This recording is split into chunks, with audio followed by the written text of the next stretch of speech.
Question है, एक रेलगाड़ी 100 किलोमीटर चलने पर दुर्घटनाग्रस्त हो जाती है, जिससे उसकी चाल मूल चाल की 4/5 हो जाती है, जिससे 1 घंटा 30 मिनट लेट पहुंचती है ट्रेन। यदि दुर्घटना 80 किलोमीटर आगे जाने पर होती तो 1 घंटा 10 मिनट लेट पहुंचती। तो उसकी मूल चाल बताना है। तो देखो, पहली कंडीशन है, मान लेते इसको यहाँ पहुंचना था और यहाँ से वो चली। अब शुरू से 100 किलोमीटर चलने के बाद, मान लेते हैं यहाँ पे 100 किलोमीटर यहाँ तक पहुंची। 100 किलोमीटर चलने के बाद यहाँ पर एक्सीडेंट हो गया। अब एक्सीडेंट होने के बाद जब वो सही होकर फिर से जब आगे के लिए निकली, तो उसकी चाल जो है 100 किलोमीटर चलने के बाद दुर्घटना हो जाने से उसकी चाल मूल चाल की 4/5 हो जाती है। मतलब अगर मूल चाल उसकी x है, या ऐसे लिखते हैं कि अगर, ठीक है, मूल चाल अगर उसकी x है तो नई चाल जो हो जाएगी वो उसकी हो जाएगी 4x/5। ठीक, तो मैं कुछ इस तरह समझते हैं कि अगर उसका एक्सीडेंट ना होता, यानी ओरिजिनल चाल होती और ये न्यू चाल, तो ओरिजिनल अगर, इसका मतलब ये है कि पहले वो 5 था, अभी कितना हो गया, 4 हो गया, अगर अनुपात में देखें तो। ठीक, इसको इस तरह समझ लेंगे कि ओरिजिनल जो चाल है, न्यू जो चाल है वो ओरिजिनल चाल की 4/5 है। तो न्यू बराबर हो जाएगा O/4/5। ओ उधर ले आएंगे तो N/O बराबर हो जाएगा 4/5। यानी N और O का जो रेशियो बनेगा वो बनेगा 4 और 5। ठीक, N मतलब हो गया न्यू स्पीड और O मतलब हो गया ओरिजिनल स्पीड, यानी ओल्ड स्पीड कह सकते हैं। तो जो कह रहा था कि मूल चाल है, जो उसकी नई चाल है वो मूल चाल की 4/5 है। तो नई चाल मूल चाल की 4/5 है, यानी नई चाल बराबर हो जाएगा O/4/5, यानी इसका जो रेशियो बना ये बना। तो हमने जो लिखा है N और O 4 और 5, तो ये इस तरह रेशियो बना है। अभी ये हो गया स्पीड। ठीक, मतलब कि अगर ये यहाँ पर एक्सीडेंट हुआ, एक्सीडेंट के बाद पुरानी चाल और नई चाल का रेशियो ये बना। मतलब अगर ये सिर्फ, अगर इसे हम ओरिजिनल मान के चलें कि 5 यूनिट स्पीड है और ये 4 यूनिट स्पीड है, तो अगर यहाँ पर एक्सीडेंट ना हुआ होता तो इसकी मतलब जो ओरिजिनल स्पीड थी 5, वही 5 से चलती। अगर वो एक्सीडेंट हो गया तो उसकी, क्योंकि चाल कमी आई तो कमी आकर हुआ 4 यूनिट, तो अभी जो स्पीड यहाँ से बन रही है, यहाँ से स्पीड जो रहेगी वो 4 रहेगी। ठीक, पीछे से कितने पाए से मतलब नहीं है, एक्सीडेंट के बाद का मतलब है कि अगर एक्सीडेंट ना होता तो यहाँ से वो स्पीड जाती 5 की, अगर एक्सीडेंट हो गया तो अब उसकी नई स्पीड रहेगी 4।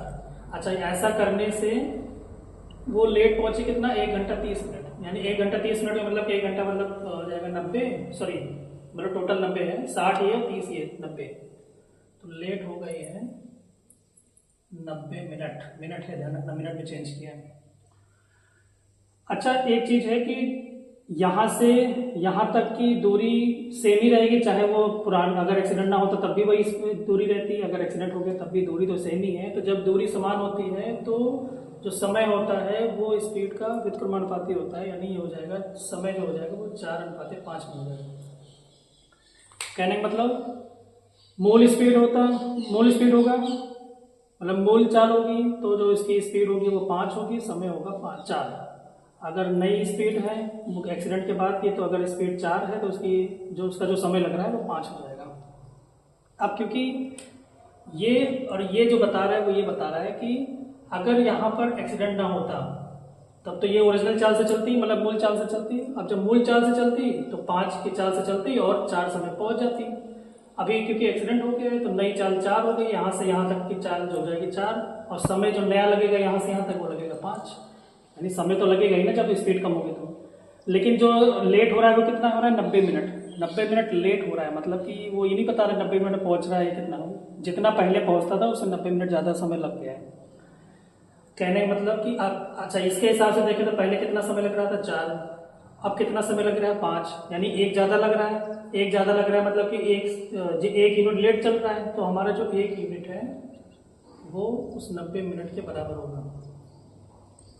फिर समझ लेते हैं, अगर एक्सीडेंट ना होता तो वो 4 का समय लेती है, 4 यूनिट का, और एक्सीडेंट हो गया है तो 5 किलोमीटर का समय ले रही है, यानी ज़्यादा समय ले रही है। कितना ज़्यादा ले रही है? 1 ज़्यादा ले रही है। और हमारे हिसाब से कितना लेट है? लेट का मतलब ज़्यादा ही समय तो होता है, तो 90 मिनट लेट से ज़्यादा चल रही है, ले रही समय। तो एक हमारे 1 का मान हो गया। अच्छा, हम ये देखेंगे कि यहाँ से अगर यहाँ तक एक्सीडेंट ना होता तो उसको 4 समय लगता। तो 4 तो यूनिट में है, ओरिजिनल कितना लगता है? ओरिजिनल लग जाएगा 3 गुणा कर देंगे 4 9 36 यानी 360 मिनट।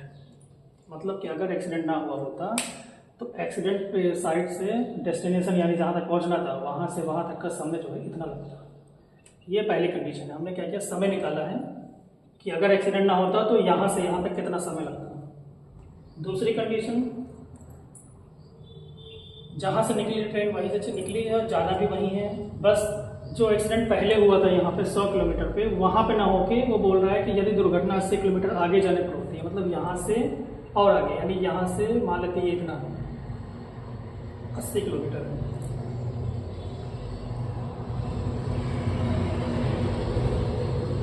यहाँ से यहाँ तक 80, मतलब यहाँ तक तो पहले चली जो जितना चली तो उससे आगे का 80 किलोमीटर और आगे जाकर अगर एक्सीडेंट हुआ होता पहले से और आगे जाकर, यानी यहाँ पे एक्सीडेंट हो गया। अब इस कंडीशन में फिर वही चीज़ है, स्पीड तो वही हो जाएगी, कम हो जाएगी, यानी हमारे जो ये ओल्ड यानी वो ओल्ड हो जाएगी, न्यू हो जाएगा। तो स्पीड हमारी वही रहेगी 5:4, क्योंकि वो तो सेम ही है स्पीड, और टाइम भी उसी तरह, क्योंकि डेस्टिनेशन ये भी वही सेम है, मतलब वो दूरी यहाँ से भी सेम है, डिस्टेंस जो है। तो समय हो जाएगा 4:5। लेकिन इस कंडीशन में लेट कितना हो रहा है? लेट हो रहा है 1 घंटा 10 मिनट, यानी 60 है और 70। इस कंडीशन में लेट हो जाएगा 70 मिनट। अब फिर वही चीज़ है, एक्सीडेंट यहाँ पर हुआ है, एक्सीडेंट ना होता तो यहाँ से यहाँ तक ओरिजिनल तो स्पीड उसकी 5 थी, 5 यूनिट, लेकिन एक्सीडेंट हो जाने से यहाँ की जो स्पीड हो गई अब 4 यहाँ से यहाँ तक हो गई। एक्सीडेंट के बाद से, ये हमें ध्यान देना है, एक्सीडेंट के बाद से स्पीड हमारी 4 हो गई है। इसी तरह समय पहले अगर एक्सीडेंट ना होता तो ये 4 यूनिट का समय लेते यहाँ से यहाँ तक, लेकिन क्योंकि एक्सीडेंट हो गया है तो नया जो स्पीड होगा, सॉरी नया जो टाइम होगा वो 5 हो जाएगा। तो पहले 4 पे पहुँचते थे, मान लो घंटे मान लें 4 घंटे में पहुँचते थे, अभी 5 घंटे में पहुँच रहे हैं, यानी हम 1 घंटा ज़्यादा समय ले रहे हैं। अपने हिसाब से समझ के बोल रहे हैं, 1 यूनिट ज़्यादा समय ले रहे हैं। और हम सही से कितना ज़्यादा समय ले रहे हैं? 70 मिनट, क्योंकि लेट 70 मिनट पहुँचा है, मतलब कि 70 मिनट ज़्यादा समय लिया है। तो हमारे हिसाब से 1 यूनिट और उसके हिसाब से 70 मिनट।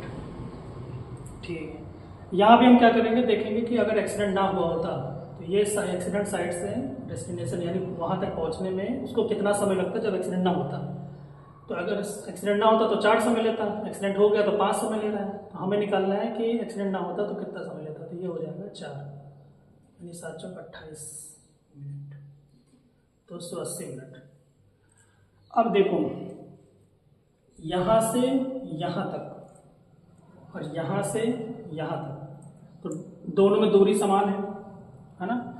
अब दूरी समान है, लेकिन हम ये देख रहे हैं कि यहाँ से यहाँ तक अगर एक्सीडेंट ना होता तो समय लग रहा था 360, और यहाँ से यहाँ तक भी दूरी समान है, और इसमें यहाँ से कितना समय लग रहा है? यहाँ से 280, ये 280 यहाँ से है इतना।